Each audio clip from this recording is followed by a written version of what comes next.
अलैकुम नाज़रीन, ये कहानी मेरी सौतेली मामी की है जिसकी मैं हमेशा मदद करता रहा। एक दिन मैं अपनी मामी की मदद कर रहा था कि अचानक मेरे मामू ने कहा कि मेरा नाम फिर आए है। मैं लाहौर में रहता हूँ। मेरी उम्र 15 साल है। मेरे अब्बू, अम्मी और मामी एक कार हादसे में जाँ बहक हो गए थे। अब मैं अपने मामू के साथ रहता हूँ। मेरे मामू का नाम अमजद है। मेरे मामू एक फैक्ट्री में काम करते हैं।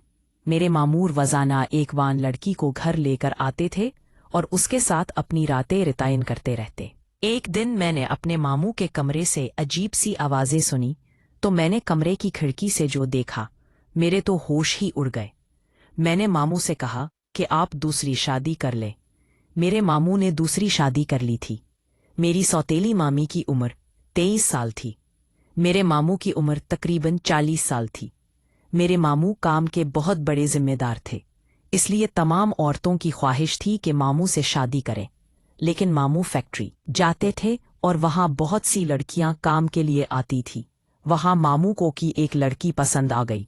वो लड़की भी मामू से बहुत मोहब्बत करती थी और मामू से मिलने जाया करती थी, इसीलिए मामू को इससे प्यार हो गया था और इसी को मेरी सौतेली मामी दुल्हन बनाकर घर ले आए थे हुआ था।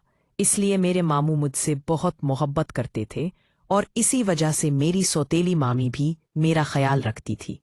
मेरे मामू सुबह फैक्ट्री में काम करने निकल जाते थे तो मैं सुबह 8 बजे स्कूल चला जाता था। मैं 9वीं क्लास में पढ़ रहा था और दिन को 2 बजे वापस आ जाता था। तो मेरी सौतेली मामी मेरे लिए खाना वगैरह बनाकर रख देती थी। मैं घर आकर खाना खा लेता और अपने कमरे में चला जाता। वहाँ फिल्में वगैरह देखता। फिल्में देखकर मेरा बहुत बुरा हाल हो गया था और मेरे अंदर बड़ी आदतें पैदा होने लगी थी और मैं कई बार खुद को सुकून पहुंचाता था। लेकिन मैंने कभी सोचा भी नहीं था कि मैं ये काम अपनी सौतेली मामी के साथ भी करूंगा। गांव में मामू की जमीन थी। एक दिन मामू खेतों में पानी दे रहे थे। वहां हमारा अपना ट्यूबवेल था, इसलिए मामू ने फोन किया था कि वो आज रात घर नहीं आएंगे, इसलिए तुम दरवाजा वगैरह लगा सो जाना। मेरी सो में मामी ने भी दरवाजे लगा दिए और मेरे ही कमरे में आ गई थी। क्योंकि मेरी सौतेली मामी को काफी डर लगता था और वो काफी खूबसूरत भी थी, इसलिए मेरे मामू ने उन्हें कहा था कि वो मेरे ही कमरे में सोएं।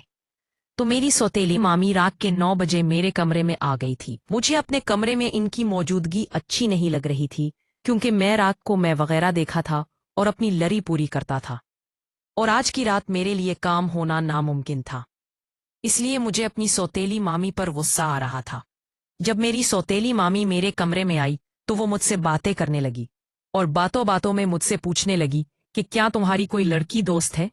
मैं भी उससे फरारी हो रहा था और मुझे अपना काम होता हुआ नजर आन रहा था, लेकिन मुझे शर्म भी आ रही थी कि ये मेरी मामी है और मेरे मामू के घर वाली है। मगर मेरे अंदर का शैतान मुझे समझने नहीं दे रहा था और अपनी सौतेली मामी के साथ ही मैं वो काम करने लगा था जो मुझे अपनी बीवी के साथ करना चाहिए था। तकरीबन जब मैंने खुद को अच्छी तरह आराम दे लिया था तो मुझे एहसास हुआ कि मैंने अपनी सौतेली मामी के साथ बहुत गलत किया है, लेकिन इसमें मेरी सौतेली मामी की भी गलती थी। इसने भी मुझे मना नहीं किया था क्योंकि वो भी सुकून पाना चाहती थी, जिसके लिए मामी ने मुझे राजी कर लिया था। लेकिन अब मुझे मामू से काफी डर लगने लगा था, इसलिए मैं सौतेली मामी की हर बात मानता था और उसके पीछे पीछे घूमता था। लेकिन मेरी सौतेली मामी ने मेरा अराज छुपा लिया था और मामू को नहीं बताया था। अब जब भी मामू घर से बाहर होते तो मेरी सौतेली मामी मेरा मतलब पूरा कर देती थी। मुझे भी उसके साथ करने से बहुत सुकून मिलता था और मैं उसका आदी हो चुका था। हमारा ये खेल तकरीबन 4 साल तक चलता रहा। फिर मेरी सौतेली मामी ने मामू से मेरी शादी की दरखास्त कर दी थी। तब मैंने अपनी पढ़ाई भी मुकम्मल कर ली थी, इसलिए मामू ने कोई अच्छी लड़की ढूंढकर मेरी शादी कर दी थी और मैं अपनी सौतेली मामी से गंदे काम करने से बाज आ गया था। अब मैं उसकी मोहब्बत की इज्जत करता था और अपने गुनाहों का कफारा करता था और अल्लाह से तौबा ताइब था। ऐसा काम मुझे हरगिज नहीं करना चाहिए था। वो सौतेली थी लेकिन मेरी मामी थी, इसलिए मुझे बहुत शर्मिंदगी होती थी।